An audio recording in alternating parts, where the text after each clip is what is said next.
Muy buenas noches, amados amigos y hermanos presentes. Es para mí un privilegio. La caída del ser humano de la eternidad, de la vida eterna, de esa dimensión divina, y entró a tiempo.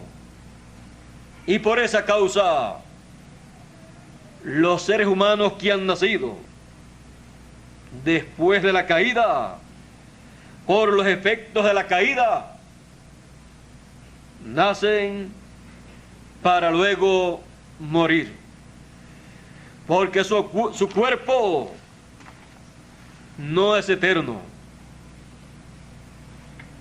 Los hijos de Dios también han descendido a este planeta Tierra y a esta dimensión de luz, materia y tiempo, para vivir también en estos cuerpos terrenales temporeramente, para durante ese tiempo recibir el programa divino y así ser sellados para vivir eternamente y tener un cambio de cuerpo. Cambiar de un cuerpo temporero mortal a un cuerpo eterno, un cuerpo incorruptible. En el programa divino todo está programado para llevarse a cabo ese cambio.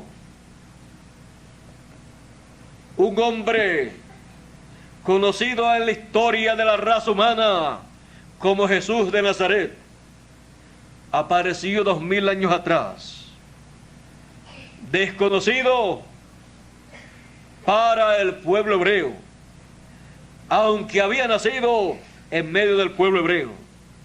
Por lo tanto, en su tiempo, menos conocido por el pueblo gentil. En medio del pueblo hebreo, vivió una vida tan normal, tan común, que los demás seres humanos pensaron que era cualquier hombre que había aparecido haciéndose un profeta, pero ni había estudiado en sus seminarios e institutos religiosos, ni tenía siquiera un título de ministro, de sacerdote de alguna de las religiones de aquel tiempo. Sin embargo, estaba predicando un mensaje que era desconocido para aquel tiempo, pero prometido para el pueblo hebreo y para toda la raza humana. Estaba ese mensaje prometido en las palabras proféticas de Isaías, allá en el capítulo 61, donde dice: el Espíritu del Señor es sobre mí, está sobre mí. Y sigue enumerando las cosas que estarían sobre esa persona en la cual esta promesa mesiánica se cumpliría. Esta promesa mesiánica se cumpliría en el hombre que Dios enviaría, el cual sería Emmanuel, que traducido es Dios con nosotros. Ese hombre sería Dios manifestado en carne, el príncipe de paz, el Dios fuerte,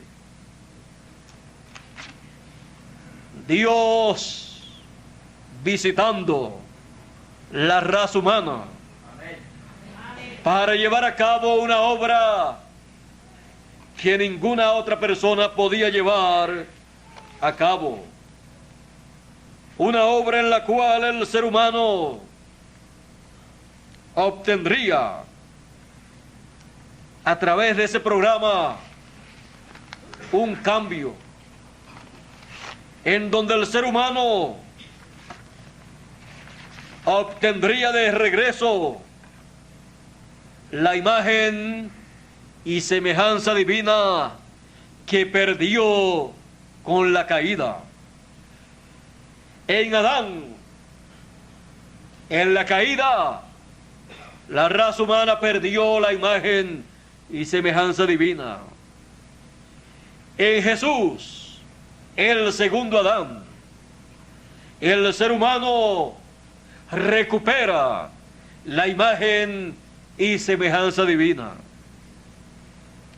Por esa causa Jesús apareció en medio de la historia de la raza humana, pero no era conocido como lo que en realidad Él era para la raza humana, el pariente redentor de la raza humana. Pero apareció en una forma tan humilde, tan sencilla, que comenzaron a darle de codo. Pero Él sabía quién Él era.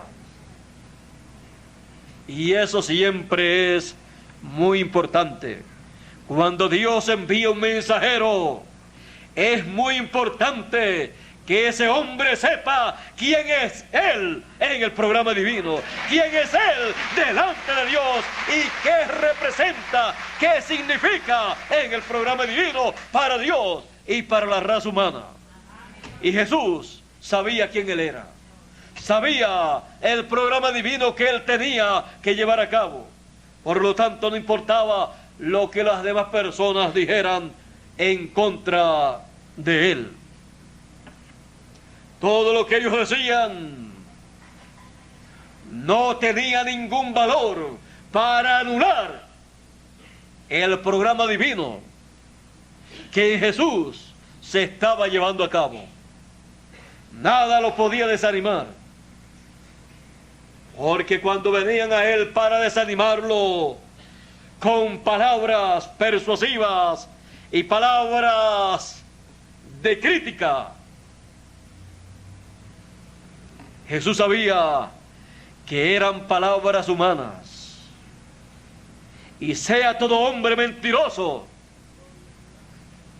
y toda palabra que hablaban en contra de Jesús para desvirtuar su posición, su ministerio, eran palabras mentirosas.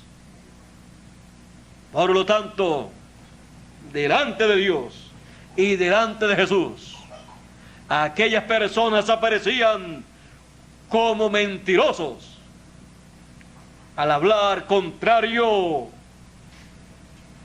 de lo que Dios hablaba en su palabra acerca de Jesús.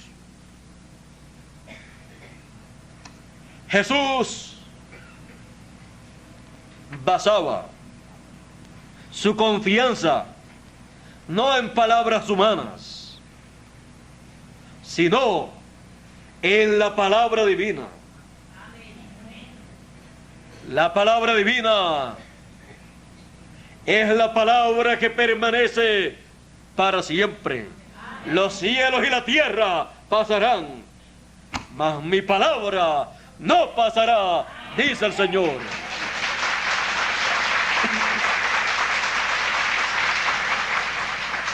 Para Jesús y para todo mensajero que Dios envía, lo que vale es lo que Dios ha dicho acerca de ese hombre. Es lo que Dios ha dicho acerca del ministerio de ese hombre. Es lo que Dios ha dicho para el pueblo lo que Dios ha dicho que les va a enviar. Y cuando aparece ese hombre, lo primero que Dios hace es hablarle, decirle a él quién es él. ¿Quién es él? No el humano, porque el humano puede ser una gran persona con un gran título terrenal, lo cual delante de Dios no tiene ningún valor en el programa divino. Porque los únicos títulos que tienen valor en el programa divino son los títulos que Dios otorga.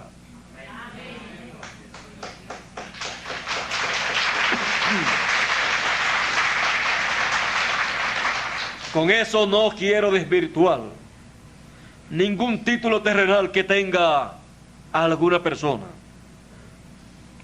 Es bueno estudiar y obtener los mejores títulos, las mejores profesiones.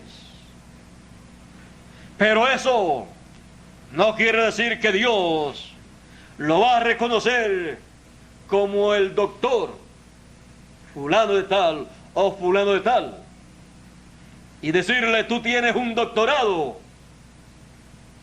y ese doctorado es un doctorado reconocido en el programa divino y es de parte del programa divino. Más bien los doctorados terrenales son de los hombres. Los títulos celestiales son de Dios. Los ministerios celestiales son parte del programa divino. Por lo tanto, el título que Jesús tenía no fue reconocido humanamente por los grandes políticos de esta tierra. No fue reconocido por los grandes hombres con doctorados en las ciencias, las artes, las ciencias políticas, las ciencias en derecho humano y las ciencias religiosas, o doctorados religiosos por los grandes doctores en divinidad, en teología. No fue reconocido el hombre más grande que ha pisado este planeta Tierra, el segundo Adán. Solamente 2 hombres han pisado esta tierra, que han venido sin intervención humana de un hombre y de una mujer en relaciones íntimas. Adán por creación divina y Jesús por creación divina en el vientre de María.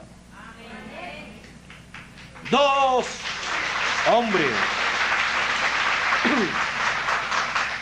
Por el primero, la raza humana salió de la eternidad por la caída. Por el segundo, la raza humana obtiene el derecho para regresar a la eternidad en el programa que el segundo Adán llevó a cabo, muriendo y derramando su sangre, llevando a cabo así la redención por su sangre.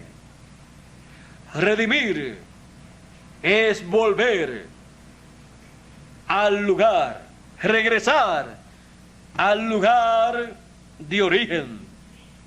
Por eso Jesús es conocido como el Redentor, porque es el hombre que regresa la raza humana a su posición, a su lugar original, a la eternidad, con un cuerpo eterno para vivir eternamente.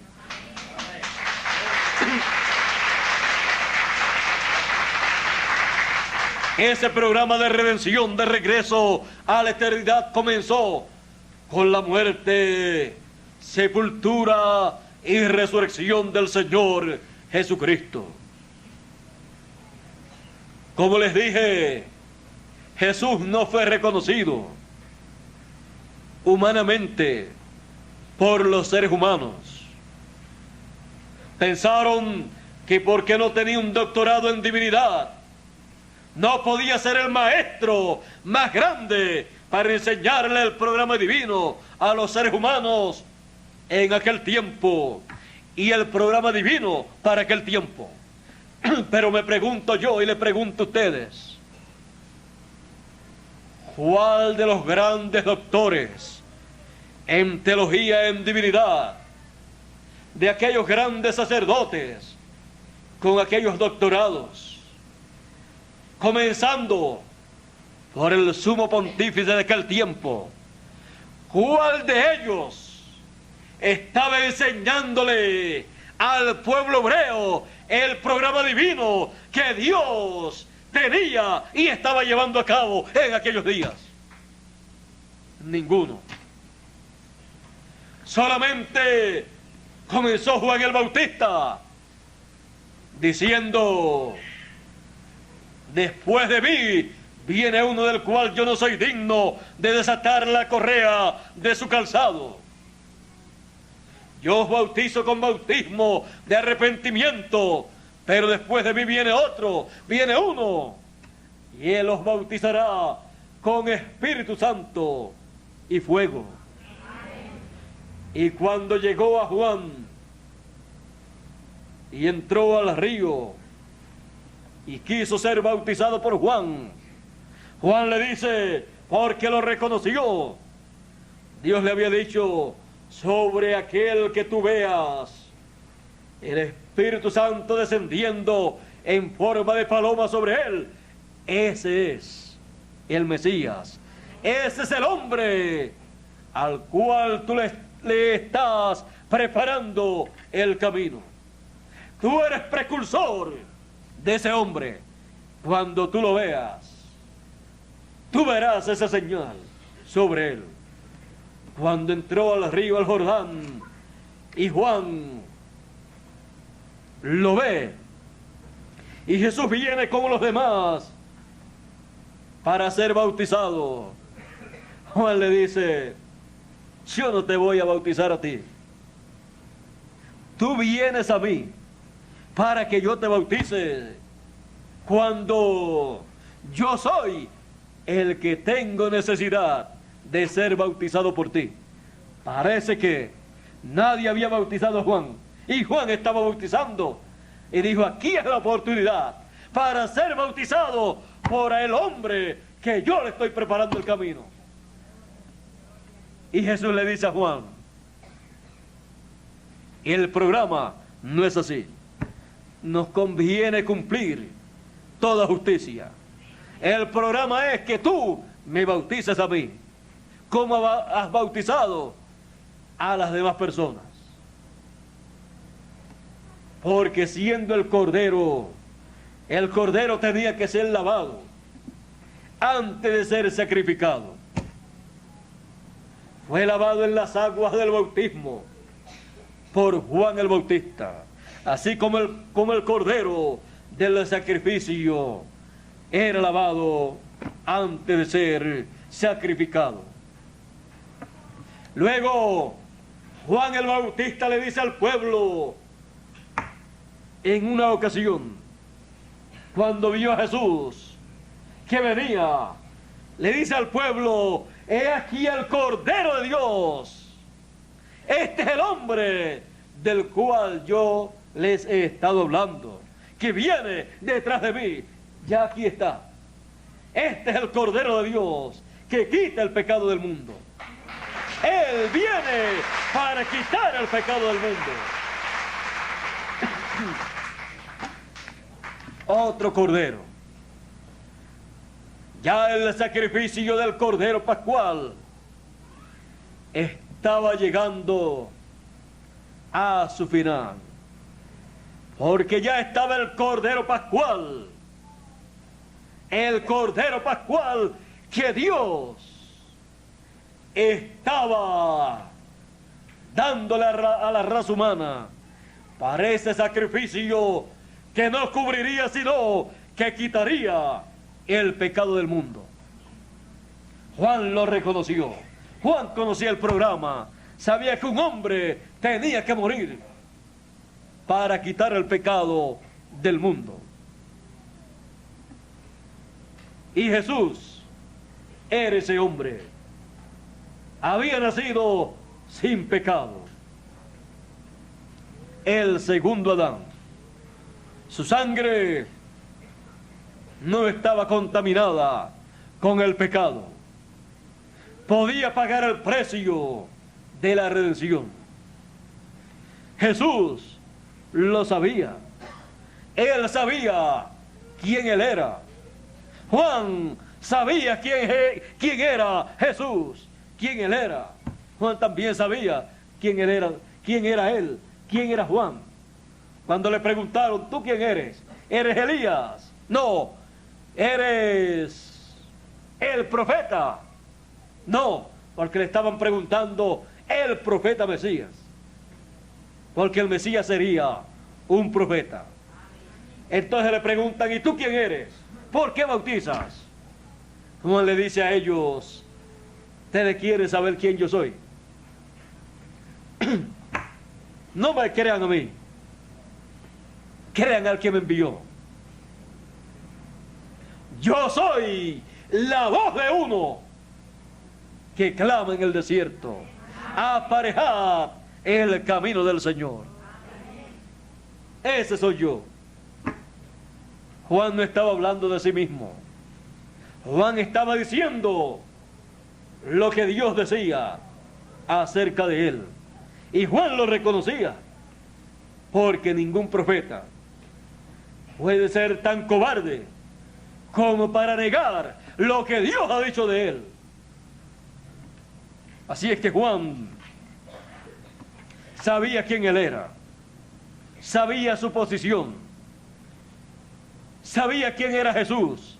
En una ocasión le dicen a Juan, mira, aquel de quien tú diste testimonio, actualmente está bautizando más gente que las que tú bautizas, y le siguen más gente que a ti.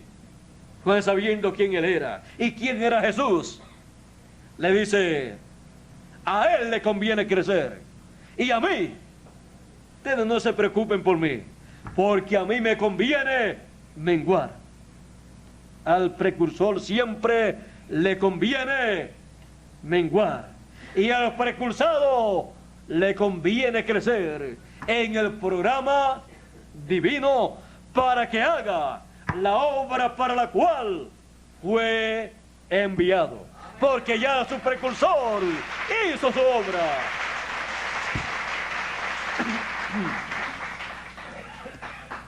Jesús, ¿qué ministerio tenía?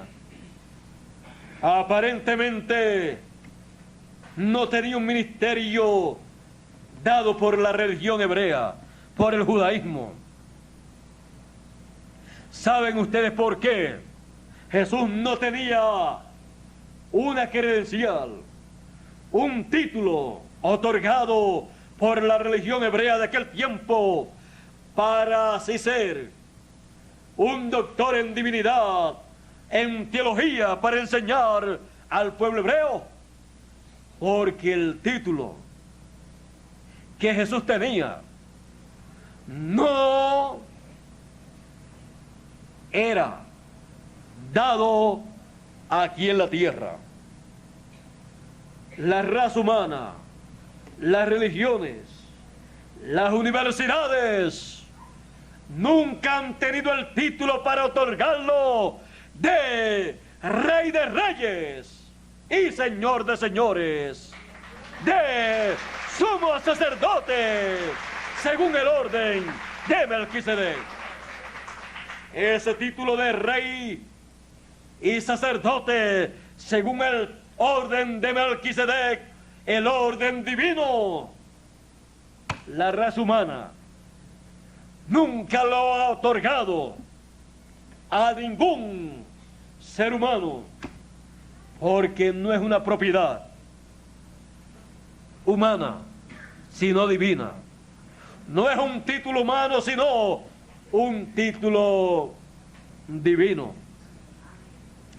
Y solamente es otorgado, dado y colocado sobre la persona que cumple ese ministerio, que viene en el cumplimiento de la promesa mesiánica para llevar a cabo el programa divino que corresponde a ese tiempo.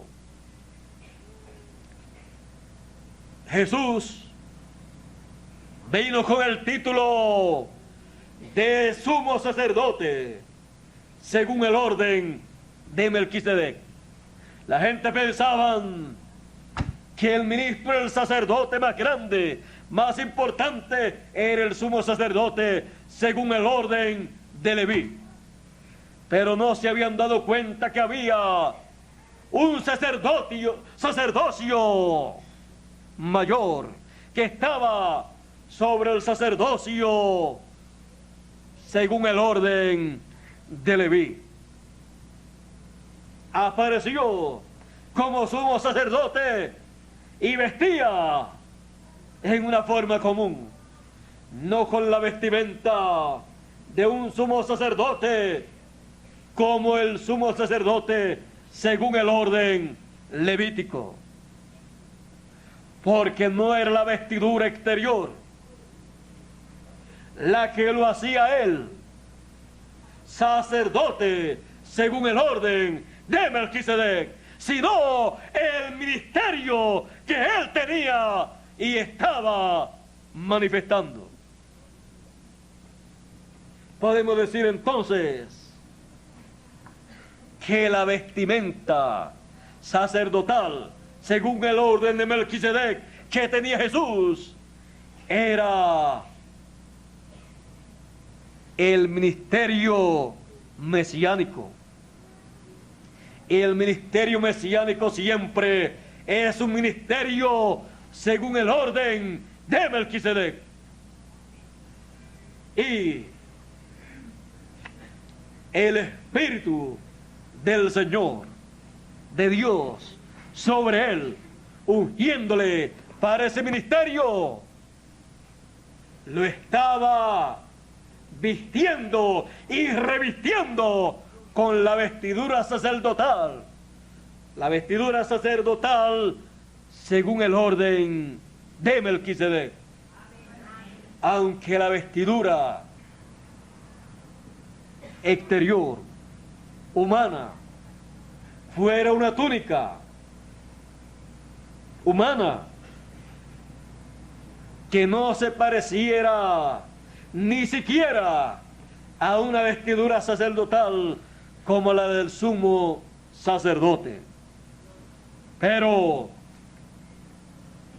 el ministerio y la unción que estaba sobre él y lo que Dios había hablado a través de los profetas acerca del Mesías, de Jesús, bastaba para identificarlo como el hombre más grande que ha pisado este planeta Tierra.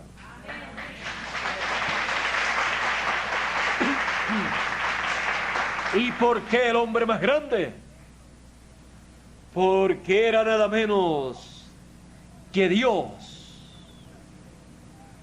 en medio de la raza humana, vestido de carne humana, visitando la raza humana para llevar a cabo el plan, el programa de redención.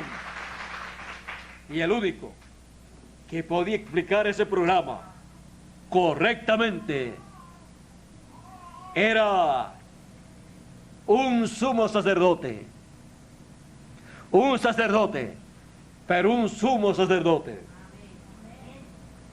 Pero no del orden terrenal, sino del orden celestial. Un sumo sacerdote según el orden de Melquisedec, para dar a conocer el programa que él, como sumo sacerdote del orden de Melquisedec, iba a llevar a cabo, iba a administrar. Por eso él estaba hablando de todo ese programa que él estaba llevando a cabo. Él decía, si el grano de trigo no cae en tierra y muere, él solo queda. Estaba diciendo que él tenía que morir para darle vida a los demás seres humanos. Si él no moría, los demás seres humanos tenían que morir. Y él solo quedaría viviendo sobre la tierra, porque no podía morir. Porque siendo eterno, la muerte no lo podía tocar. Él decía, nadie me quita la vida, yo la pongo por mí mismo para volverla a tomar.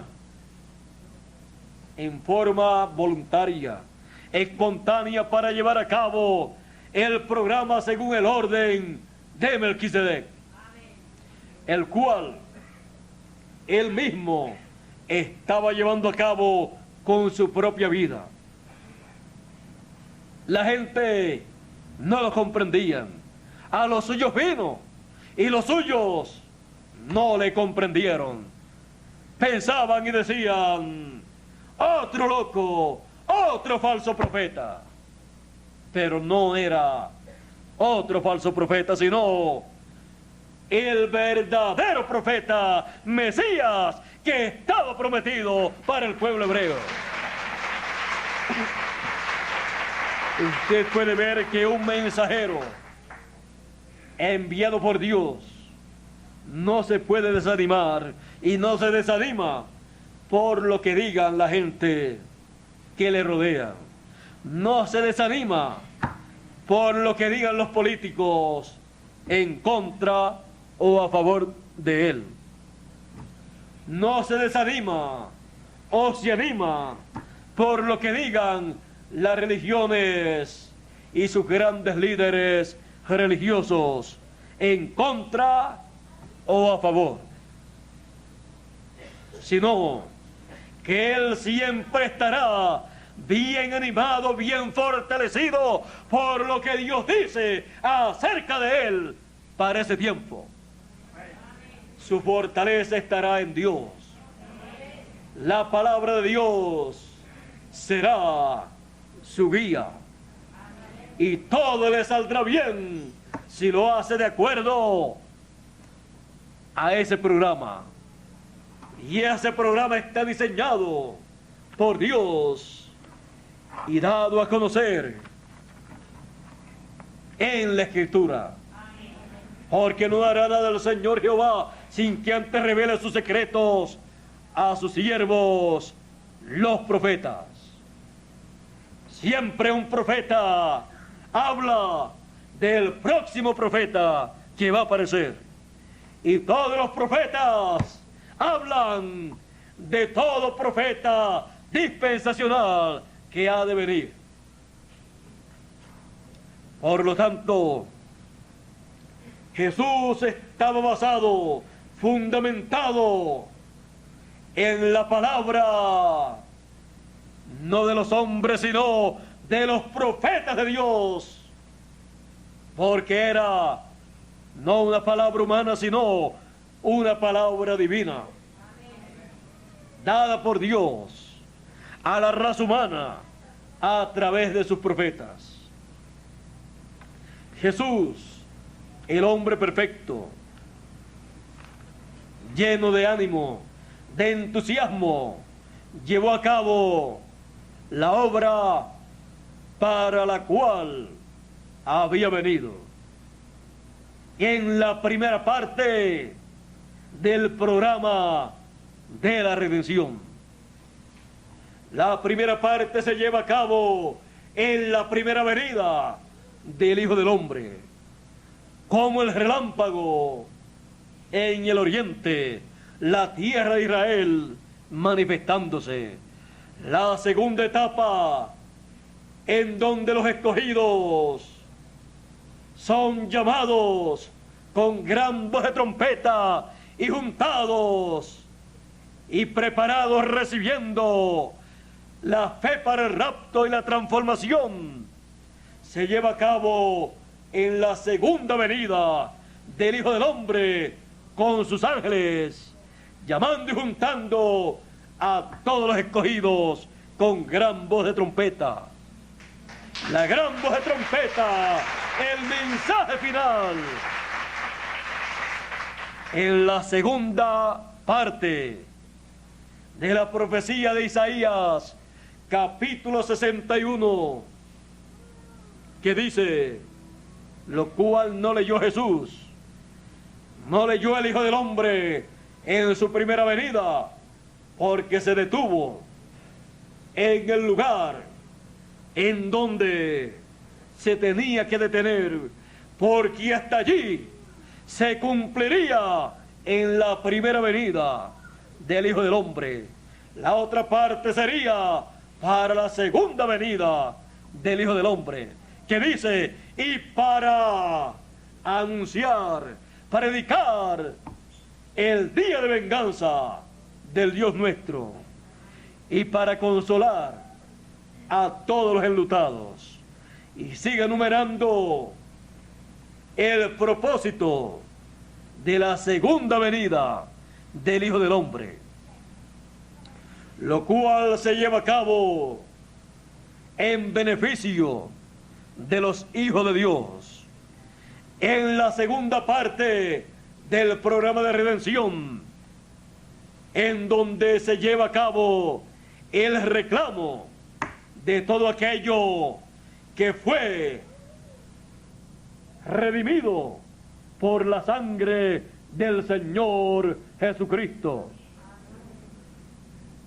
Él en su primera venida con su sangre redimió, pero no hizo el reclamo de todo lo que redimió, porque como cordero Él dio su vida, y como sumo sacerdote ascendió al cielo para presentar su sangre en el templo que está en el cielo y hacer intercesión por aproximadamente 2000 años por cada hijo de Dios que está escrito en el libro de la vida del Cordero.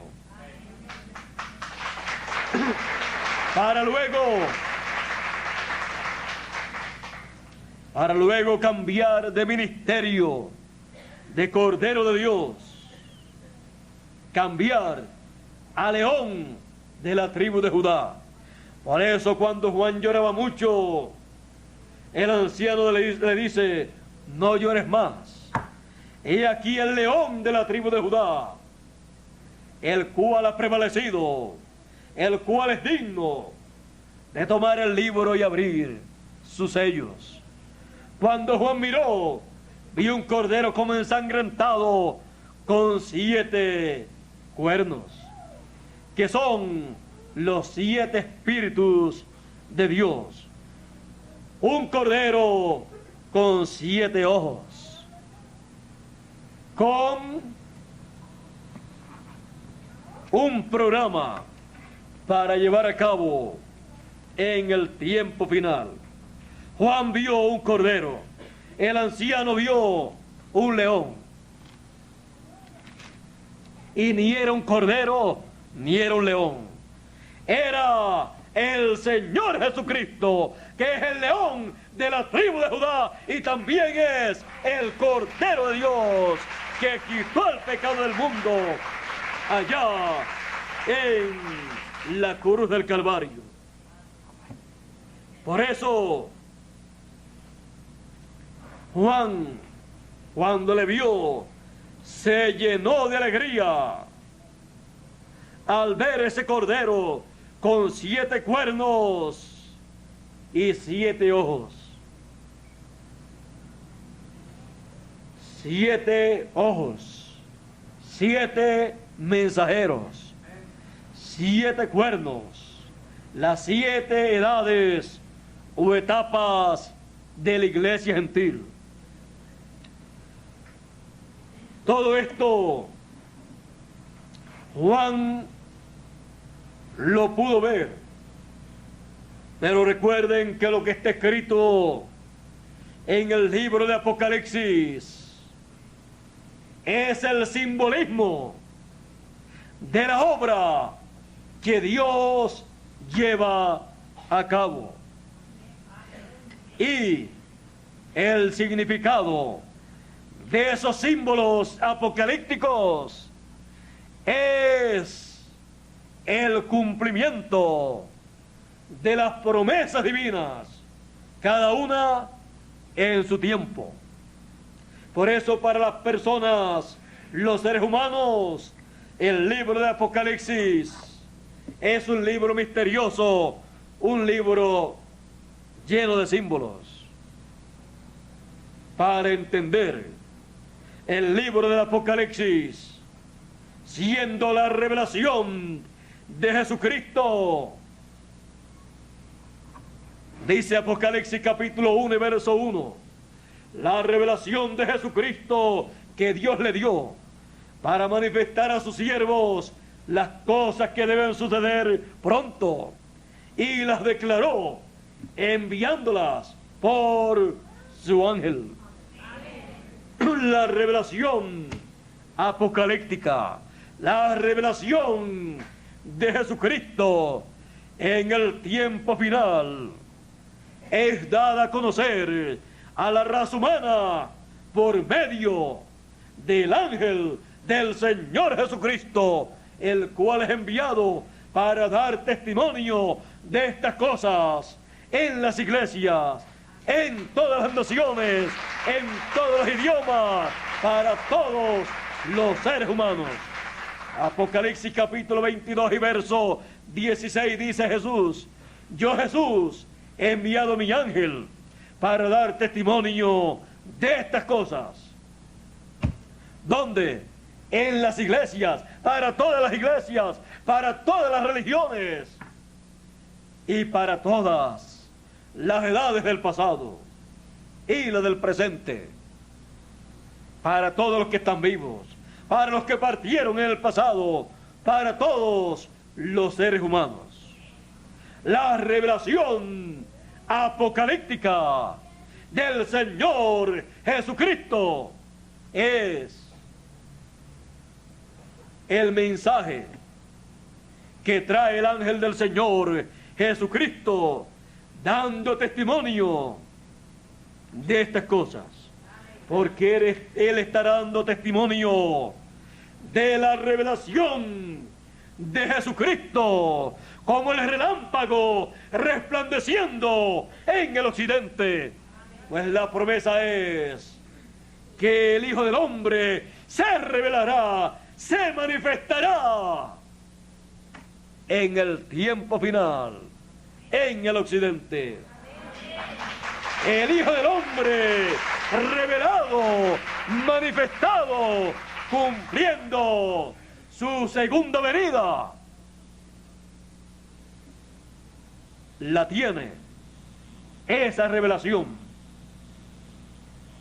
del occidente, un occidental que estará viviendo y que sabrá, porque Dios se lo habrá dicho, quién es Él.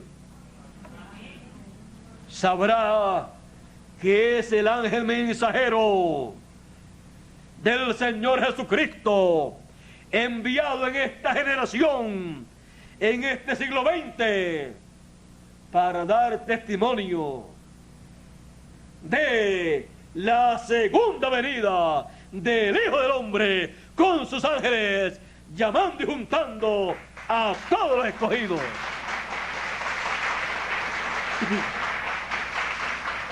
Estará revelándole a la raza humana en el occidente la segunda venida del Hijo del Hombre. Estará mostrándole la segunda venida del Hijo del Hombre. Y estará mostrándole dónde el Señor en su segunda venida se manifiesta, se coloca. Muchas personas no saben dónde. Algunos preguntan, ¿será acá o será allá? La promesa es en el occidente, pero luego, ¿en qué lugar? En el occidente. Y vendrá, ¿a dónde? Cada iglesia, cada religión dice, lo estamos esperando aquí. La religión tal dice, nosotros lo estamos esperando en nuestra religión o nuestra secta religiosa. Y así lo están esperando. Y lo están esperando con la misma túnica que tenía 2000 años atrás. Y lo están esperando exactamente como 2000 años atrás estaba en la tierra. Yo le pregunto,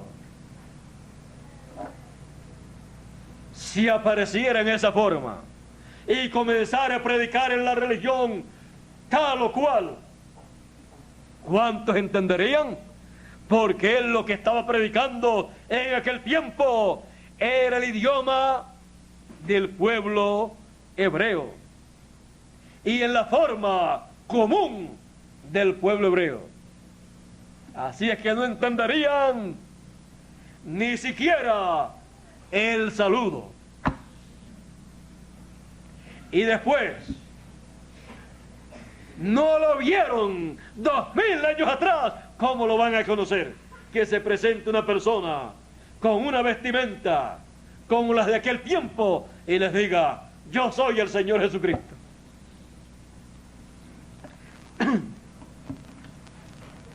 ¿A dónde lo veremos? ¿A dónde llegará? ¿Y cómo llegará? Dejemos que el profeta Malaquías nos diga a dónde va a llegar. Porque no queremos palabras humanas, sino la palabra divina, la palabra de Dios, a través de alguno de los profetas que habló sobre este tema. El profeta Malaquías dijo, y vendrá a su templo el Señor. No lo espere en otro sitio.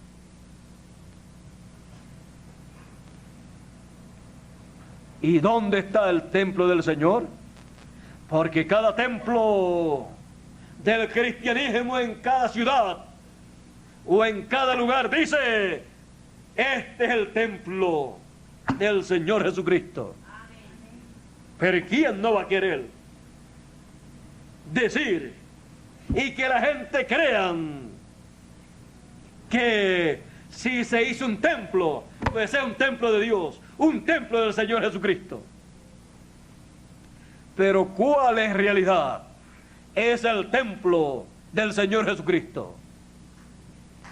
El templo del Señor Jesucristo es su iglesia, su cuerpo místico.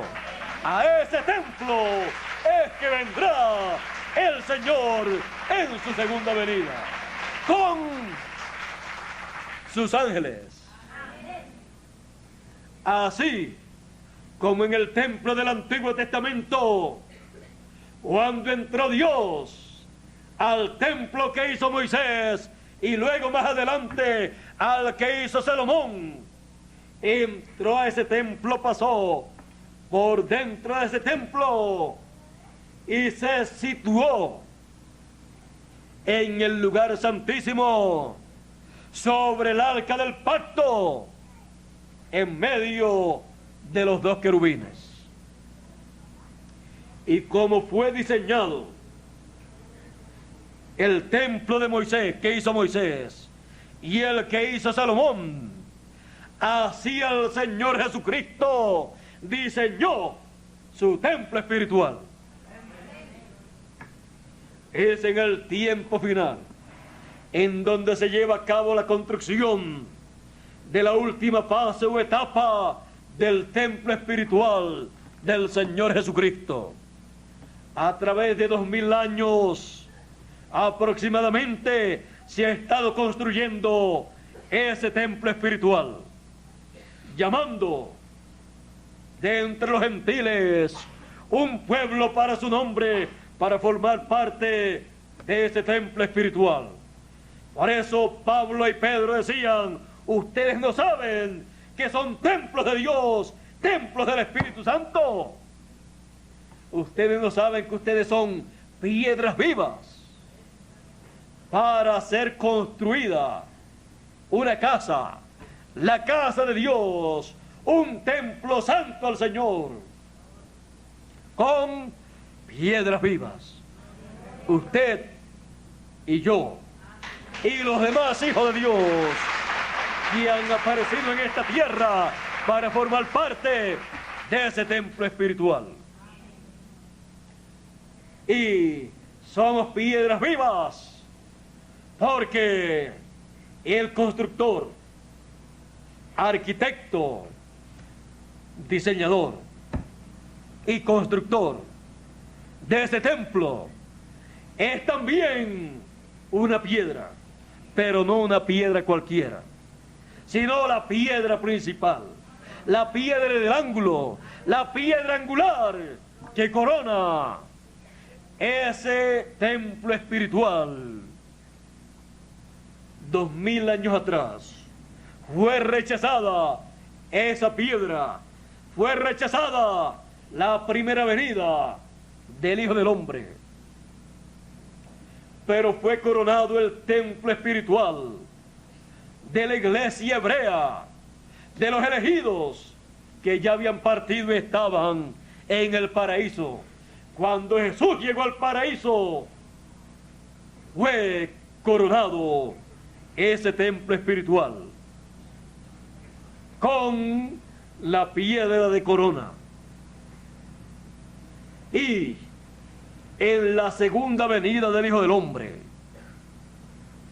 el cuerpo espiritual del Señor Jesucristo, su cuerpo místico, su templo, es coronado con la segunda venida del Hijo del Hombre, siendo la piedra de ángulo, la piedra angular, la principal piedra de ese templo espiritual. Y por eso su venida se lleva a cabo en ese templo y se coloca en el lugar santísimo, sobre el arca del pacto, en medio de los dos querubines actualizados en el ministerio de Moisés y de Elías, manifestados estos ministerios en el ángel del Señor Jesucristo. De medio del ministerio de los dos querubines, de Moisés y Elías, de los dos olivos, se manifiesta la segunda venida del Hijo del Hombre con sus ángeles. Por eso en el monte de la transfiguración, Él allí le mostró a Pedro, Jacobo y Juan la segunda venida del Hijo del Hombre con sus ángeles en el reino de su Padre. Y cuando se transfiguró delante de ellos, su rostro brilló como el sol, porque la promesa de Malaquías era: a los que temen mi nombre nacerá el sol de justicia, la segunda venida del Hijo del Hombre. Y en sus alas, a cada lado, en sus alas traerá salud, salvación, el programa de regreso para la raza humana, de regreso a la eternidad. Por eso cuando apareció allí como el sol, con dos alas, cuando los discípulos le vieron a Jesús, y a cada lado, como dos poderosas alas, a Moisés y a Elías, los dos olivos, los dos candeleros, vieron allí en visión la segunda venida del Hijo del Hombre con sus ángeles. Vieron lo que en el occidente resplandecería en la venida del Hijo del Hombre. Y todo esto colocado en el templo del Señor Jesucristo. Y no en cualquier lugar del templo, sino en el lugar más importante de ese templo, en el lugar santísimo, que en el tiempo final se construye con piedras vivas, con hijos de Dios, predestinados para pertenecer al lugar santísimo del templo espiritual del Señor. Y es el Señor Jesucristo, a través del ministerio del ángel del Señor Jesucristo, a través del ministerio de Moisés y Elías, en el ángel del Señor Jesucristo, que Él construye el lugar santísimo de su templo espiritual, conocido ese lugar como la edad eterna, conocido también como la edad de la piedra angular, conocido también como el día octavo, conocido como la edad de la venida del Hijo del Hombre, ocupando ese lugar o esa edad en el templo espiritual, el lugar santísimo, en donde el ministerio de los dos querubines se actualiza en el ministerio de Moisés y Elías, manifestados en el ángel del Señor Jesucristo, el ángel mensajero, el profeta mensajero del Señor Jesucristo en el tiempo final, el Benjamín de los profetas, el último de los profetas. Por esa causa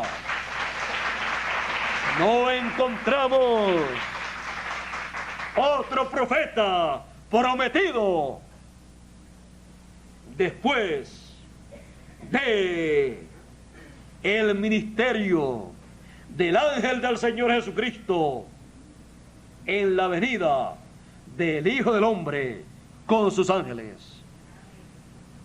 No hay otro ministerio después de ese. No hay otro profeta después de ese. Por eso Jesús, despidiéndose en su mensaje a través de su ángel, dice: yo, Jesús, he enviado mi ángel para dar testimonio de estas cosas en las iglesias. Usted puede ver que la revelación apocalíptica, usted puede ver que todo el libro de Apocalipsis es un mensaje, una revelación traída por el Señor Jesucristo a través de su ángel mensajero. No hay revelación de Jesucristo para la raza humana fuera de lo que dice Apocalipsis capítulo 1 y verso 1. La revelación de Jesucristo que Dios le dio para manifestar a sus siervos las cosas que deben suceder pronto, y las declaró enviándolas por su ángel. Su ángel mensajero es el portador de la revelación de Jesucristo para la raza humana en este tiempo final. Él estará dando testimonio de los demás profetas que han venido antes de él, y estará haciendo la vindicación final y mayor de esos ministerios, y principalmente de el ministerio precursor que se encontró en el reverendo William Marion Branham. La vindicación final de que William Marion Branham fue el profeta precursor de la segunda venida del Hijo del Hombre, la trae, la da el ángel mensajero del Señor Jesucristo en la venida del Hijo del Hombre con sus ángeles. O en palabras más claras, la da el Señor Jesucristo a través de su ángel mensajero.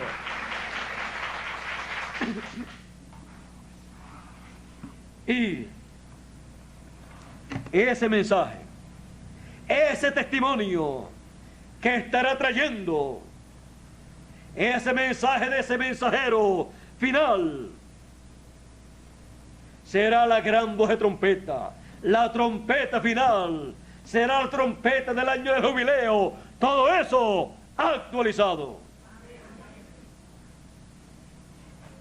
Será el agua de vida eterna para la raza humana. El agua de vida eterna, el mensaje del Señor Jesucristo a través de su ángel mensajero. A través de su ángel mensajero, la raza humana tendrá a su disposición el agua de vida eterna.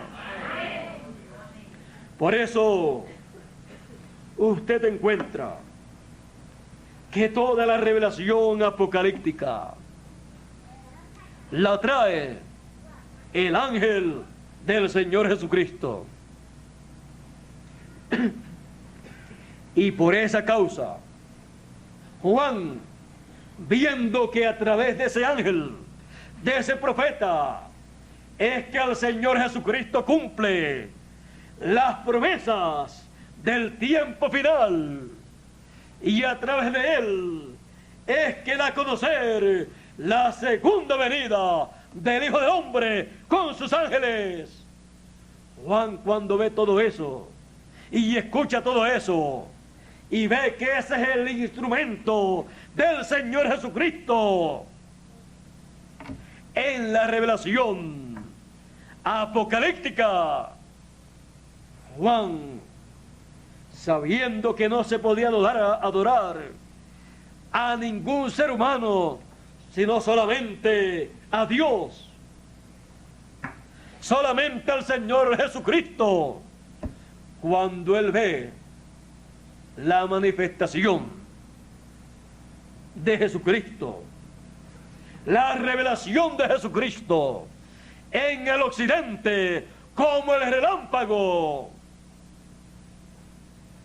y ve que toda esa revelación la está trayendo el ángel mensajero del Señor Jesucristo a los seres humanos, y dándosela a conocer y hablándole de la segunda venida del Hijo del Hombre con sus ángeles.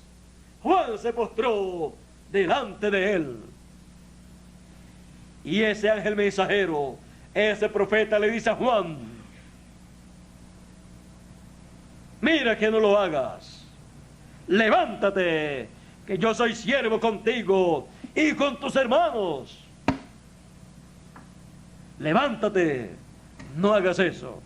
Yo soy un ser humano, uno de los siervos de Dios, de los profetas de Dios, el Benjamín de los profetas. No lo haga. Ese no lo haga.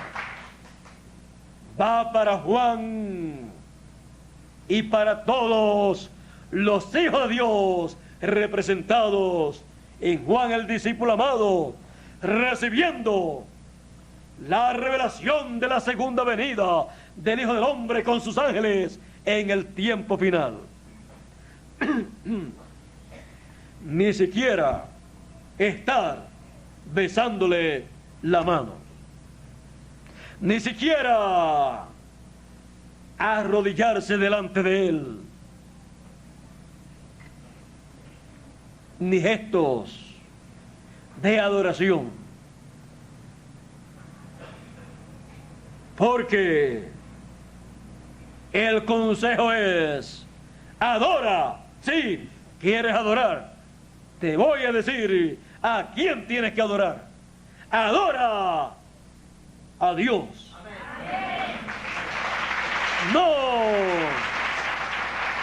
a un hombre, no al ángel mensajero del Señor Jesucristo.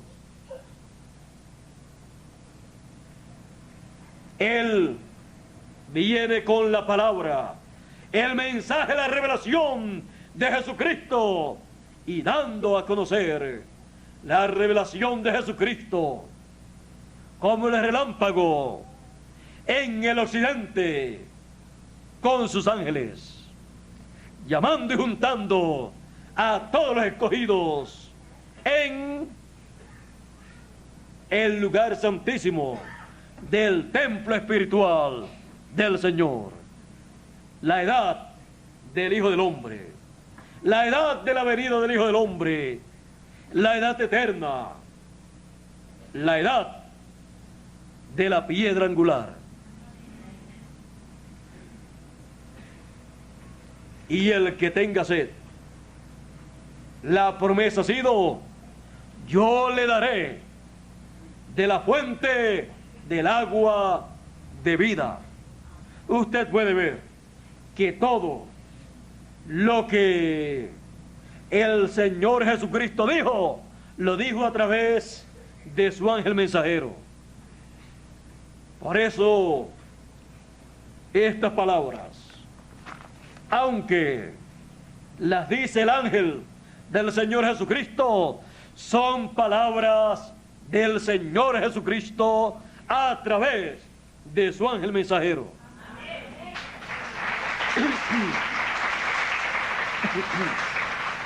¿Dónde coloca Dios esa fuente?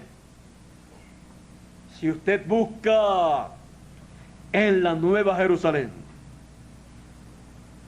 que espiritualmente es el cuerpo místico del Señor, la iglesia del Señor, dice: y del trono salía un río de agua limpia, resplandeciente, de agua de vida.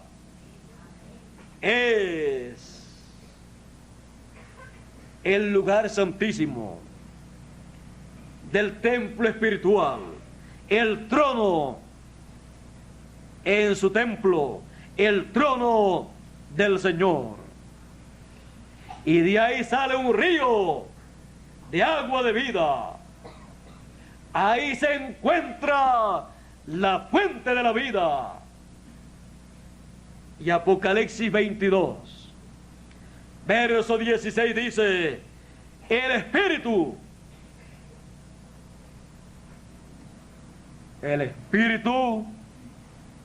hablando como cuando Jesús dijo: el Espíritu del Señor es sobre mí, está sobre mí. Su mensaje cuando él hablaba era el Espíritu a través de carne humana. Y aquí el Espíritu dice, el Espíritu y la esposa dicen, el Espíritu a través del ángel mensajero del Señor Jesucristo. Y la esposa a través de su ángel mensajero. La esposa con el mensaje del Señor Jesucristo por el ángel mensajero. Dice, porque la esposa del Cordero no tiene otro mensaje, sino el mensaje del esposo. Y el mensaje del esposo viene, como dijo Jesús, el esposo. Yo, Jesús, he enviado mi ángel para dar testimonio de estas cosas. La voz del esposo, la voz del Espíritu que dice, el Espíritu y la esposa dicen,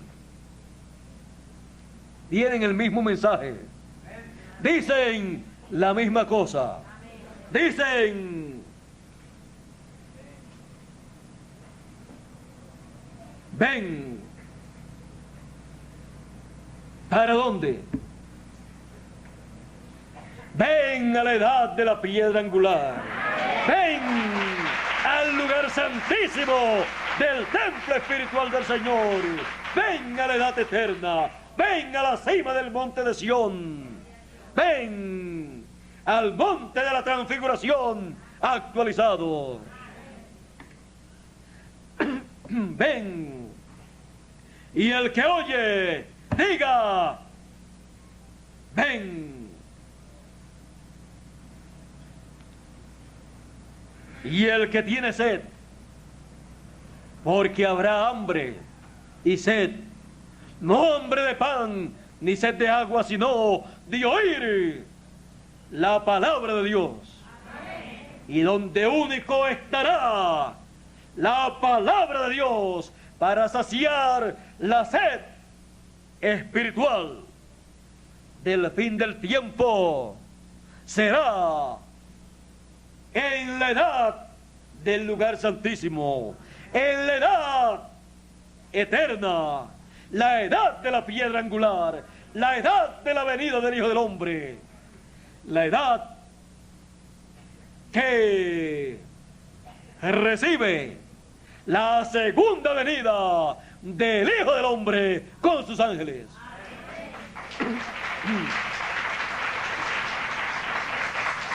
Y el que tenga sed, ¿de qué?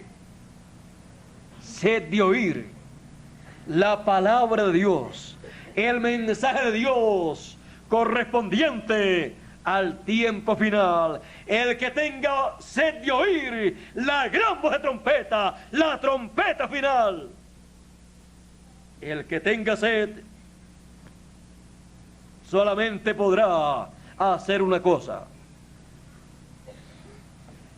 y es responder a la oportunidad que Dios le da. Ven. El que tenga sed, venga. Y luego de venir, ¿qué va a hacer? ¿Le van a obligar a que crea una cosa? No. Le van a obligar a tomar de ese mensaje, de esa agua. No. Dice, y el que quiera, porque tiene libre albedrío, el que quiera, tiene sed, sed en tu alma y en tu espíritu, de oír la palabra de Dios, el mensaje correspondiente al tiempo final, la palabra que te llega al corazón, al alma y a tu espíritu. Ven. Y el que quiera, tome del agua de la vida gratuitamente. El mensaje del ángel del Señor Jesucristo, su mensaje, su testimonio, su gran voz de trompeta, su mensaje final para cada hijo de Dios será bíblicamente el agua de la vida eterna. Y la fuente estará en el lugar santísimo, que es el trono del Señor Jesucristo, en la edad eterna de la piedra angular. De ahí saldrá un río de agua de vida. De ahí saldrá el mensaje, la palabra de Dios, como un río para saciar la sed espiritual que tiene cada ser humano en su alma, en su corazón, en su espíritu, en su mente, porque ninguna otra cosa saciará esa sed. El salmista David dijo: ese poderoso rey, yo tengo sed, pero sed del Dios vivo. Y todo hijo de Dios en este tiempo tendrá sed, sed de Dios y de oír la palabra de Dios, el mensaje de gran voz de trompeta, anunciando la segunda venida del Hijo del Hombre con sus ángeles en el occidente, llamando, juntando, recogiendo a todos los escogidos. Y así, usted y yo, al recibir ese mensaje, ese testimonio de gran voz de trompeta, al recibir al mensajero y tomar ese mensaje, usted está haciendo la cosa más grande que un ser humano puede hacer para vivir eternamente, tomando del agua de la vida eterna.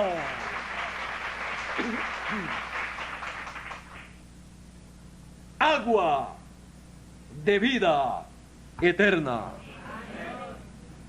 ¿Para quién? Para usted y para mí y para todo ser humano que está escrito en el libro de la vida y quiere vivir por toda la eternidad. Si alguno tiene sed, venga y tome, beba del agua de la vida gratuitamente. En la edad eterna, agua de vida eterna. Diga usted lo sencillo que Dios lo hace todo para que esté al alcance de todo ser humano. Lo hace tan sencillo que actualmente la raza humana tiene el privilegio y la oportunidad más grande que un ser humano haya tenido en su vida.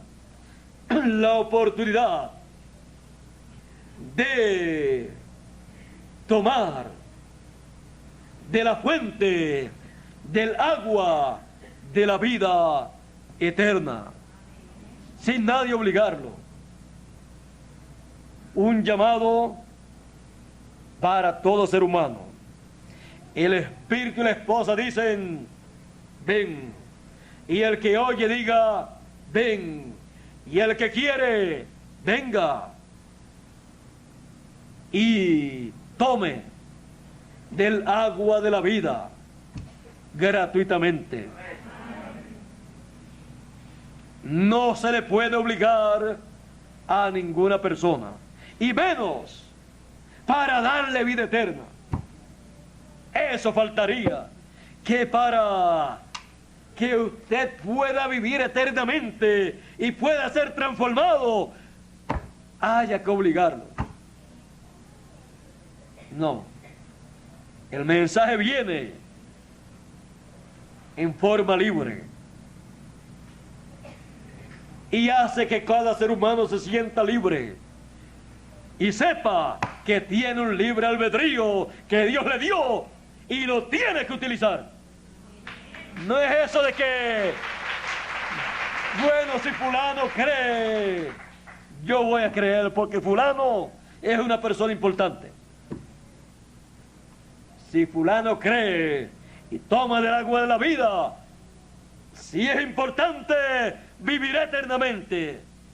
Y si no es importante y es tan pobre que no tiene ni para comer, pero que toma del agua de la vida eterna, su pobreza no le impide para obtener la riqueza de la vida eterna.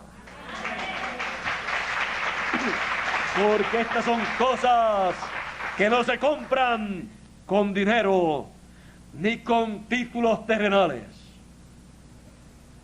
sino que Dios coloca delante del ser humano la fuente del agua de la vida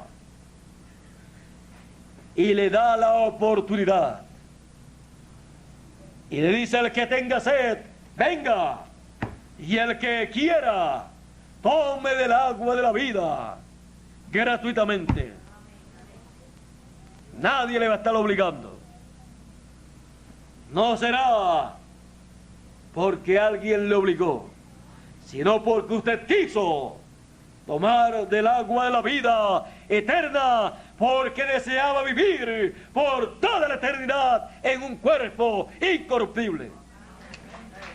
Y usted vendrá y tomará de esa agua, porque su nombre está escrito en el libro de la vida. A todos los sedientos, venid a las aguas, a las aguas de vida eterna, que salen de la fuente de la vida, desde el trono del Señor Jesucristo. El agua de vida eterna para usted y para mí. Usted y yo solamente podemos decir una cosa: eso era, ese era el agua, la palabra, el mensaje que yo estaba esperando, el mensaje de la segunda venida del Hijo del Hombre con sus ángeles, llamando con gran voz de trompeta a todos los escogidos. El agua de la vida eterna para todos nosotros. El que tenga sed, venga confiadamente y tome el agua de la vida eterna para vivir como usted y yo deseábamos, eternamente, jovencitos, sin ponernos viejos, sino con eterna juventud, sin problemas, sin necesidades, todo ya cubierto. Y ricos para toda la eternidad. Ricos por toda la eternidad, porque somos herederos de Dios y coherederos con Cristo Jesús. Todo es nuestro. Este planeta Tierra, el sistema solar completo, todos los sistemas solares existentes y los que estén en el programa divino para ser creados, todo es nuestro. Esas galaxias, todas son nuestras, son nuestra herencia. Así es que somos multimillonarios, es muy poco. Así es que usted comienza a decir y a decir y nunca termina de decir lo rico que usted y yo somos.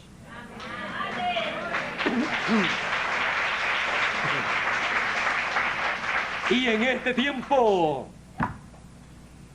con la oportunidad más grande de todos los tiempos, la oportunidad de tomar de la fuente del agua de la vida para vivir por toda la eternidad y estar confiados que seremos transformados y que veremos a los que han de resucitar en este tiempo final.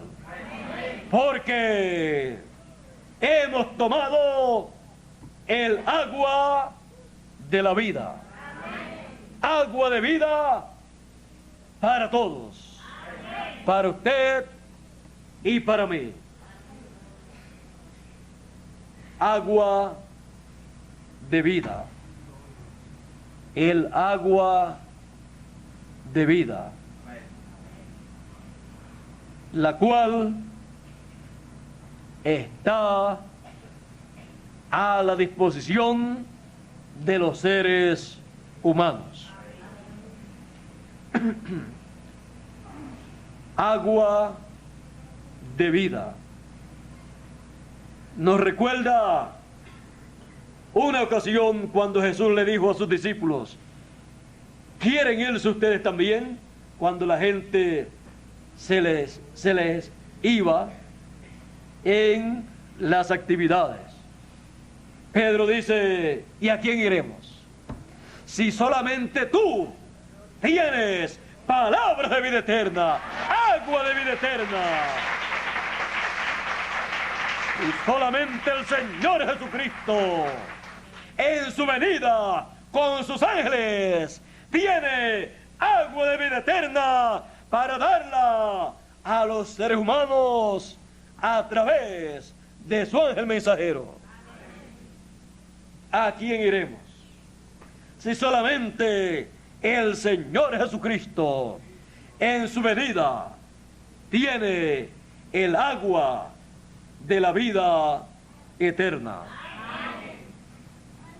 Tomemos con confianza y saciemos nuestra sed con el agua de la vida eterna.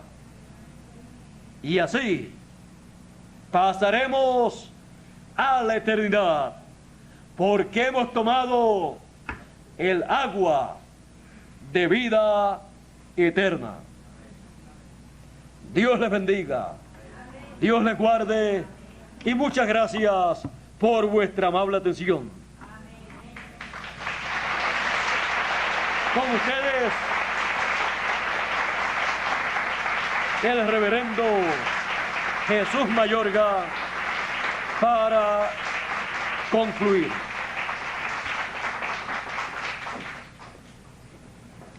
Agradecemos al hermano William que haya estado con nosotros esta noche para traernos este gran mensaje de la palabra. También quiero agradecer que este local fue auspiciado por la firma Recuperar Limitada. Les agradecemos de antemano que hayan tenido este gesto para con nosotros. Rigoberto les hace una invitación para el próximo viernes, cuando el misionero Miguel Bermúdez, que debía estar esta noche aquí, pero no sabemos por qué no está, le van a hacer una recepción en Fusagasugá el día 16, próximo viernes, a las 9.